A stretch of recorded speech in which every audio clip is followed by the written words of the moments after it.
በጣም ትልልቁ እየጨመረ በጣም ትልልቆቹን የአውሮፓ ወንዞች እየበከለ እያበላሸ ነው ባለ ሀብት የሆነ። ማንም የትኛውም የአውሮፓ ህብረተሰብ ሲበለጽግ የአየር ብክለት የተፈጥሮ ብክለት ሳያመጣ አላደገም። በዚህ መንገድ ነው ያደገው። አሁን መንግስት ጠንካራ ሲሆን ይሄን ባለ ሀብት የአየር ብክለት ማስቀረት አለበት ይለዋል።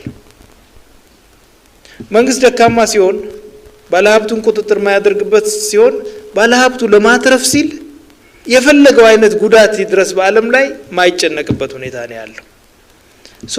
ገበያ የሚባለው ነገር ለምሳሌ የአየር ብክለትን አያስቀርም፣ የወንዞች መበከልን አያስቀርም። ገበያው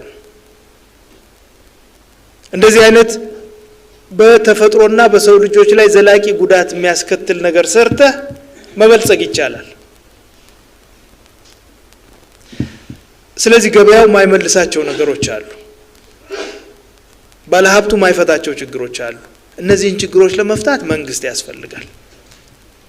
ኒዮሊበራሊዝም የገበያ አክራሪ አስተሳሰብ በሚያስፋፋበት ጊዜ የሚሆነው ምንድነው? መንግስት እጁን ካስገባ ይቆጣጠረናል፣ ስለዚህ የትርፍ መጠናችን ይቀንሳል፣ እጁን ያንሳ፣ እንደፈለግን አበላሽተንም ቢሆን ትርፍ እናገኝ እንበልጽግ።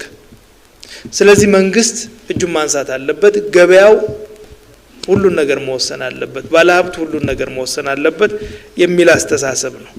ስለዚህ ሊበራሊዝም በተወሰነ ደረጃ የመንግስትን ጣልቃ ገብነት ይቀበላል። በተወሰነ ደረጃ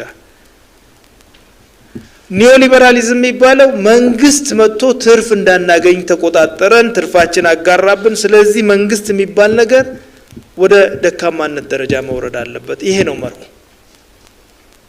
አሁን እንደኛ በመሳሰሉ ሀገሮች ይሄንንም በተግባር አውሉት ይሉናል። እንደኛ ባሉ ሀገሮች ደግሞ በጣም ብዙ ችግሮች ናቸው። ባለሀብት ሁሉን ችግር ይፍታካል። የትኛው ባለሀብት ነው? ኢትዮጵያ ውስጥ ባለሀብት የሚባል ነገር ለምሳሌ ከዛሬ ያለው ባለሀብት አብዛኛው 90% ከ10 አመት በፊት አልነበረም። 100% ደግሞ ከ20 አመት በፊት አልነበረም። 95 ምናምን በመቶ ኢትዮጵያ ባለሀብት የኢህአዴግ ፈጠራ ውጤት ነው። የሌለ ባለሀብት ችግር ይፈታላችኋል ብንባል እንዴት አድርጎ ሊፈታልን ይችላል? ባለሀብቱ የለም። ስለዚህ ባለሀብቱን አንጋጠን ስንጠብቅ የማይፈታ ችግር ይኖራል ማለት ነው። ለዚህ ነው መንግስት